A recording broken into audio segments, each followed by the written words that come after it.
Howdy everyone, welcome back to another video here on Critic Insider. Today's video is my spoiler-free review of Black Widow. Yes, that's right, you guys. I finally got the chance to see this in theaters after numerous delays this past Friday, and I'll dive into my review, of course, no spoilers.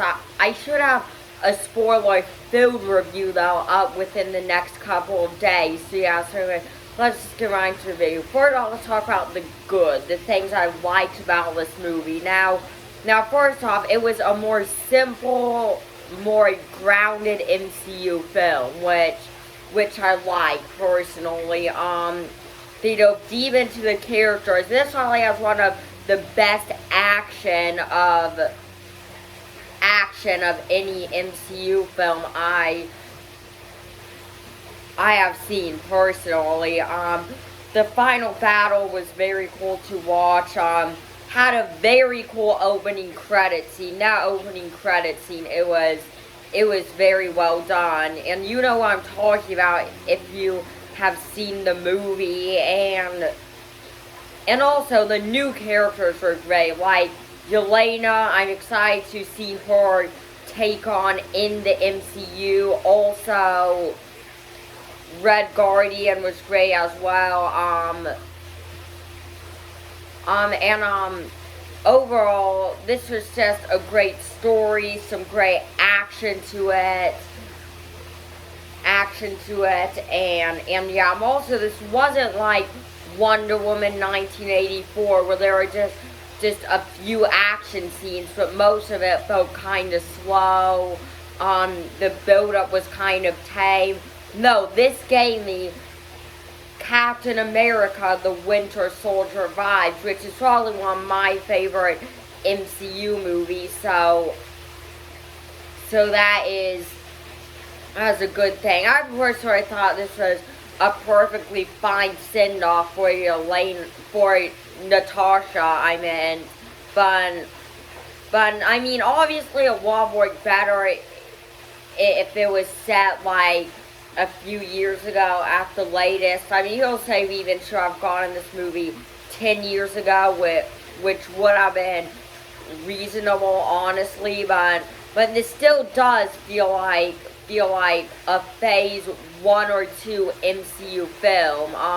Like I said, it's simple, it's got good action and all that stuff, and that's what this movie was meant to do, which is good. Now, I still want some crazy stuff to happen in these MCU movies. Like, in No Way Home, I want to see some multiverse madness and stuff, but this movie, I mean, all the new characters I want to see more of. I want to see more of Yelena in the MCU. I want to see more of Red Guardian,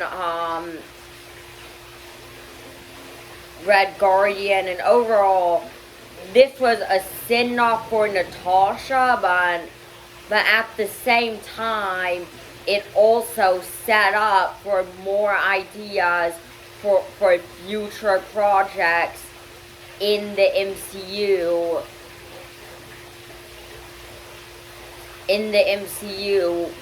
Which was cool. Also, final thing I want to say is the post-credit scene really did justice. I mean, the final scene of this film,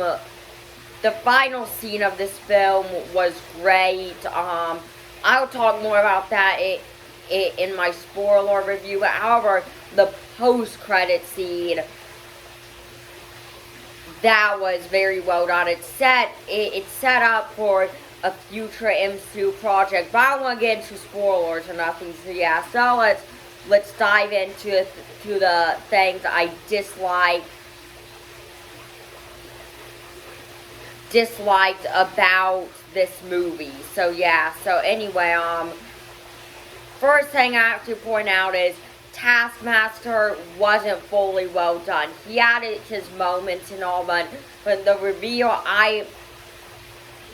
I personally thought was sort of dissatisfying and it sort of felt like a Mandarin type of a thing for me. It would be cool to see more of Taskmaster though, if he's done right. And the thing is, after this movie, I just don't quite know which direction he is put to be in the MCU. So yeah, also this movie did have about 20 minutes of it that did feel that didn't have the best pacing ever. Yes, that's right, you guys.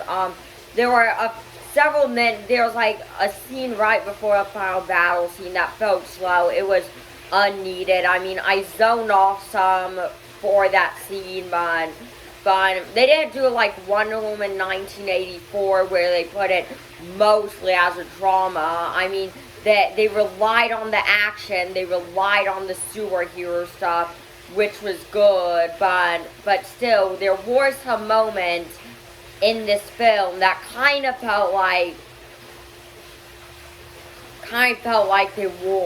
they definitely weren't needed. And yeah, so overall, I really had a great time with Black Widow. I would recommend seeing it on the big screen. That is the way you should experience an MCU movie, and it wasn't perfect. I mean, some of the Taskmaster stuff, which we'll talk about more in the spoiler review, didn't quite work, but a lot of this film totally nailed it. I thought it was a good send-off. Some people were like, eh. I mean, it would, like I said, would have worked better if it would have taken place after Civil War, between Civil War and Infinity War. Yes, but however, I mean, it was a bit too late, but still a great movie. And overall, I would give it a B+. And overall, I would highly recommend checking this one out. It's also a generally great spy film, I thought. So yeah, anyway, thanks for watching. Make sure to like and subscribe, and I'll see you in the next video.